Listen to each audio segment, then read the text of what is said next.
Hello everyone, hello teachers. So for today's video ay pag-uusapan natin yung short journey ko. I-walk through ko kayo sa aking journey as an ESL teacher here at 51 Talk. Kasi I keep on vlogging more on the technical requirements, processing, and everything about the updates. This time, yung teaching journey ko na naman. So I started way back 2020. It was really a humble start kasi nga I'm very new to ESL. I don't have any experience. I got problems with regards to internet, backup, equipments, doon. Lahat yun ay ginawan talaga ng paraan para magka-internet, ka-power backup, tapos yung laptop. So, hindi ganun ka-excellent talaga yung mga equipments ko before because nagsisimula pa. So, I was so happy. I was accepted. This was actually not my first ESL na pinag-applyan kasi hindi ako pumasa doon sa first ko na ESL company. My aim to start an ESL will not stop there kasi I failed. So I soar for another company and I'm very happy that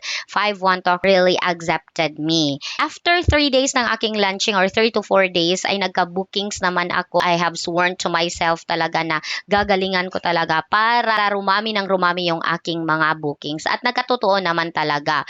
Pero nagka-problema lang talaga ako dahil sa mga rotating brownouts, problem ko sa internet kasi nga as I have said, hindi talaga ganun ka-excellent yung aking na-provide for my ESL. So yun, you can see in my YouTube, I documented it all so that yung mga ESL applicants naman ay ma-inspire. They know what to do when they are to apply here at 51 Talk. So yun, I was so inspired by those comments and the good feedback that they are sharing me. That is why dumami ng dumami at syaga hanggang nag-grow yung aking YouTube channel.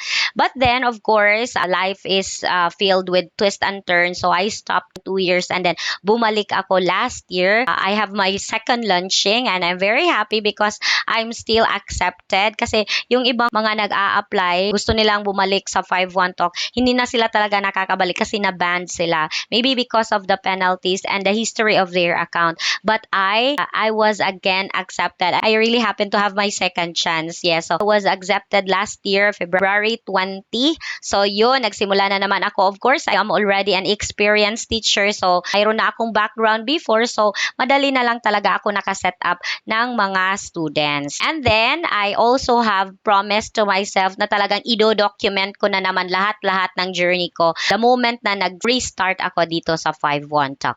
And thank you very much talaga sa lahat ng mga nagko-comment sa akin, nagbibigay ng pasalamat, nagko-compliment, nagbibigay talaga ng acknowledgement na dahil sa mga videos ko ay talagang nakapasa sila. So that was so heartwarming towards my simple posting of videos na marami akong natulungan. Thank you so much for sharing me your words of gratitude. So, yeah, I still keep on continuing my mission. Yeah, sabihin na lang natin siya na mission kasi this also helps me a lot because I am earning via referrals. So, I am also encouraging the existing teachers to do the same because this will open door to aspiring teachers. Marami pa talagang hindi nakakakilala kay 51 Talk na pwede tayong mag-earn kahit na part-timer tayo, sa gabi tayo magtuturo or kaya gawin natin siyang full-time na job because this is a company where you can start your teaching journey kahit na hindi ka education graduate.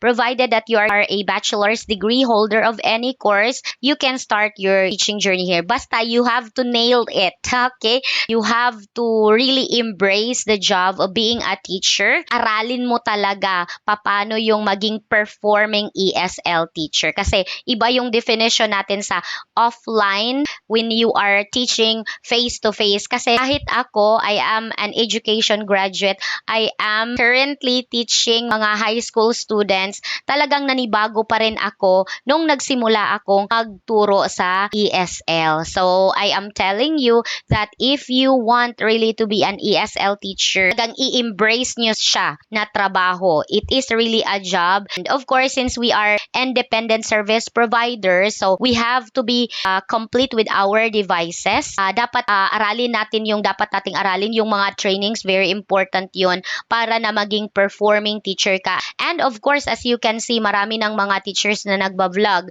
regarding 5-1 Talk, and they are really earning. They are even posting their salary. Yun, ang ganda-ganda talaga na makapagsimula kayo ng opportunity dito sa 5-1 Talk.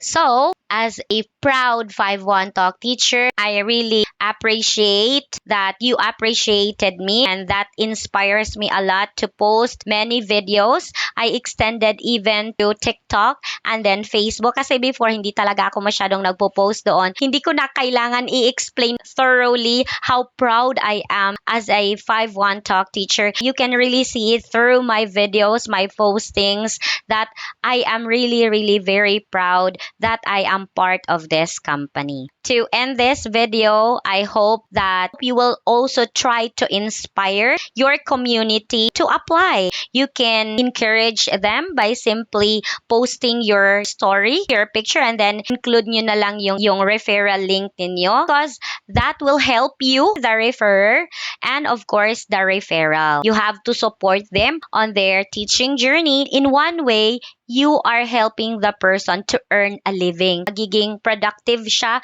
towards the ESL learners, and of course, magigain rin siya ng confidence because we have so many trainings right here for free. So I guess I need to end this video. Thank you very much for watching, and if you have some questions, you can drop down below, and if you want to be part of my referrals, you can message me for assistance. Don't hesitate to message me so I can guide you all throughout your application process. Thank you very much, and see you next time. Bye-bye.